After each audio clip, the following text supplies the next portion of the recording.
దేవునికి మహిమ కలుగును గాక. యాకోబు పత్రిక 3:9 యాకోబు భక్తుడు తెలియపరుస్తున్నాడు, దీనితో తండ్రి అయిన ప్రభును స్తుతింతుము, దీనితోనే దేవుని పోలిక పుట్టిన మనుషులను శపింతుము. దీనితో అనగా దేవుడు మనకు నోరును అనుగ్రహించినారు. అయితే ఈ నోటితోనే దేవుని స్తుతిస్తున్నాము,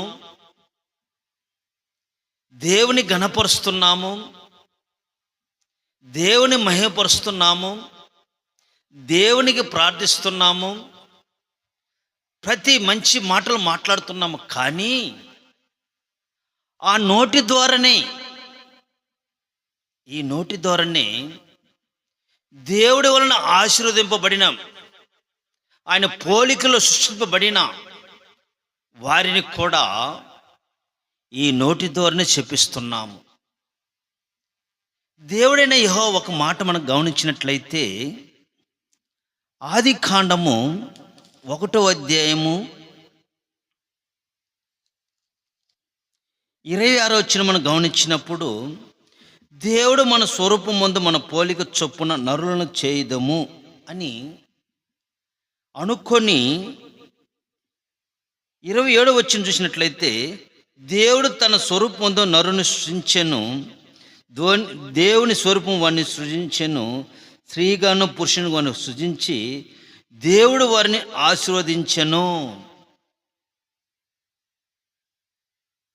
ఆశీర్వదించి మీరు ఫలించి అభివృద్ధి పొంది విస్తరించుడని భూమి నింపమని దేవుడైన యెహోవా తన పోలికలో ఉన్న మనుషులను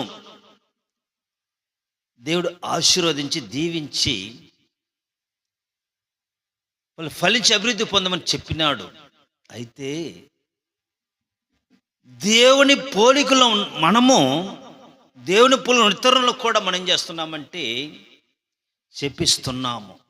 ఆది కాండము 12:2 మనం గమనించినప్పుడు, నిన్ను గొప్ప జనముగా చేసి నిన్ను ఆశీర్వదించి నీ నామమును గొప్ప చేయుదును, నీవు ఆశీర్వదముగా నుండు అంటున్నాడు. దేవుడు మనల్ని ఆశీర్వదించినాడు.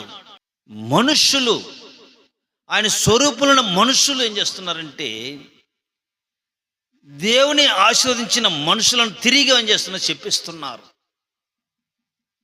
శపించటం వలన వారికి ఏమి కలుగుతుంది వాళ్ళకి అర్థము కాలేదు.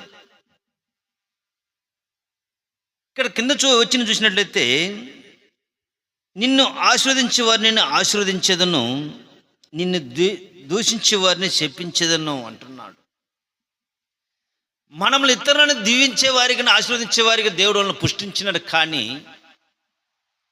ఎవరిని కూడా శపించుటకు దేవుడు వాళ్ళని పుట్టించలేదు.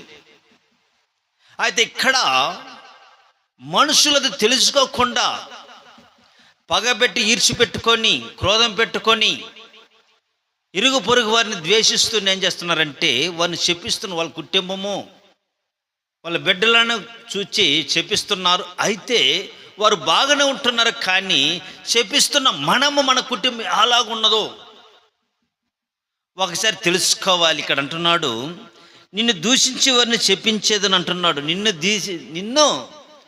దూషించే వారిని నేను శపిస్తానంటున్నాడు. దేవుని సృష్టించే మనుషులను శపిస్తున్నారు. ఆ శాపము ఎవరికి వస్తుందని వాళ్ళు గుర్తెరగకుండా ఈరోజు వారి యొక్క కుటుంబంలో చూసినట్లయితే ఎంతో వేదనగాను బాధగా జీవిస్తున్న వాళ్ళ కారణము ఏంటంటే, ఎందుకు మేము ఇలాగ జీవిస్తున్నాం అని వారు గుర్తెరగలేకపోతున్నారు. దేవుడు అంటున్నాడు, నిన్ను దూషించే వారిని చెప్పించదను, నిన్ను ఆశీర్వదించేవారు నేను ఆశీర్వదిస్తానన్నాడు. మనము ఆశీర్వదించినప్పుడు దేవుడని యెహోవా మనల్ని ఆశీర్వదిస్తాడు.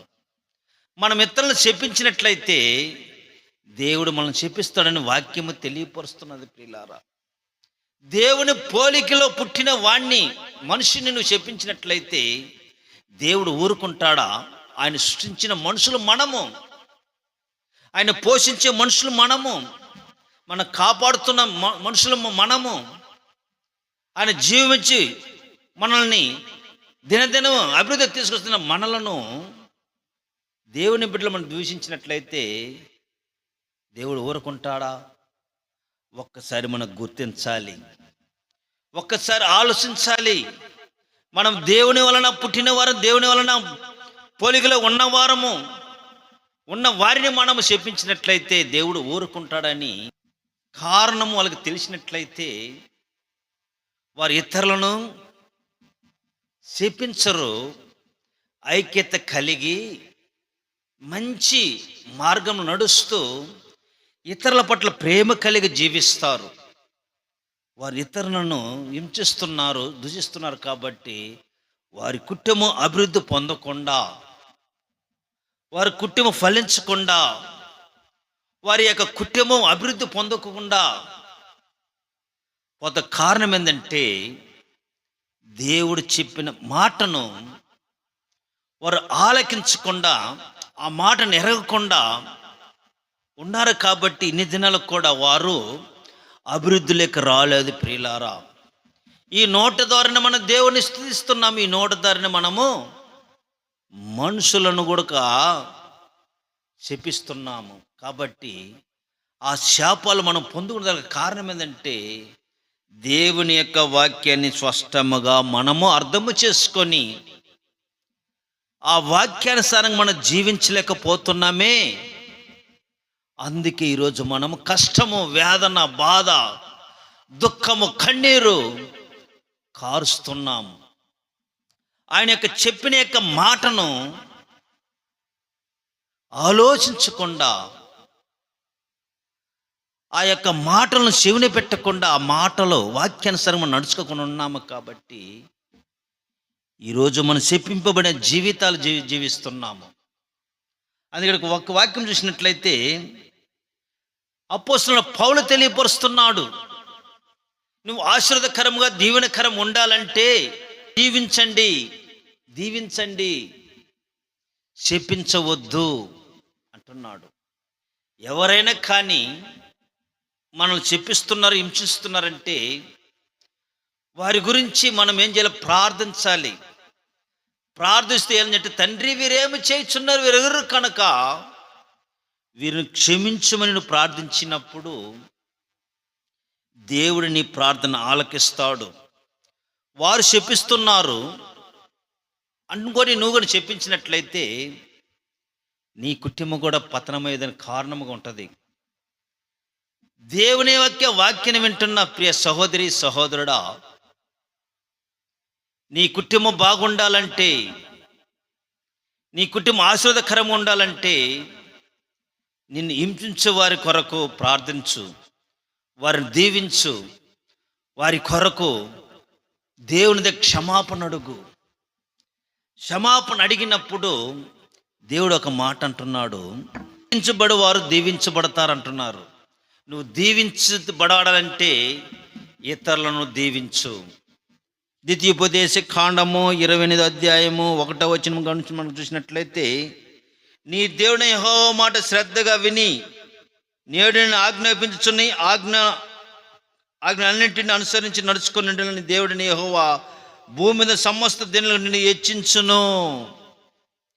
దేవుని యొక్క మాటను, ఆజ్ఞలను శ్రద్ధగా విని ఇతరులను దూషించకుండా, ఇతరులను శపించకుండా ఇతరులను దీవించినట్లయితే నిన్ను మొదట ఏం చేస్తాను? నీ దేవుడిని యెహోవా సమస్త జనులకు నిన్ను హెచ్చిస్తాను. నీ దేవుని యెహోవా నిన్ను మాట విని ఎడల ఈ దీవెనలు నీ మీదకి వచ్చు, నీకు ప్రాప్తించును. నీవు పట్టణంలో కానీ వెలుపల కానీ ఎక్కడ వెళ్ళినా కూడా నువ్వు దీవించబడతావు. నీ కుటుంబం దీవించబడుతుంది, నువ్వు చేసే పనులు దీవించబడతాయి, నీకు రావాల్సిన రాబడి వస్తుంది, ప్రతి విధమైన ఆశీర్వాదం దేవుడు అనుగ్రహిస్తాడు. ఎప్పుడంటే వారి కొరకు ప్రార్థించి వారిని క్షమించి వారిని దీవించినప్పుడు ఆ దీవెనలను కూడా నువ్వు పొందుకుంటావు.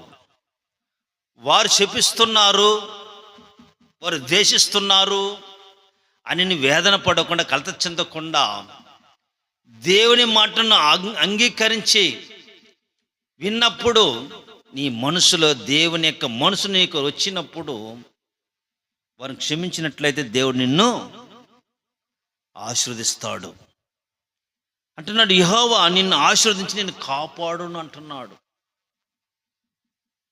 దేవుడు నిన్ను ఆశీర్వదించి కాపాడితే ఎట్లా కాపాడుతాడు?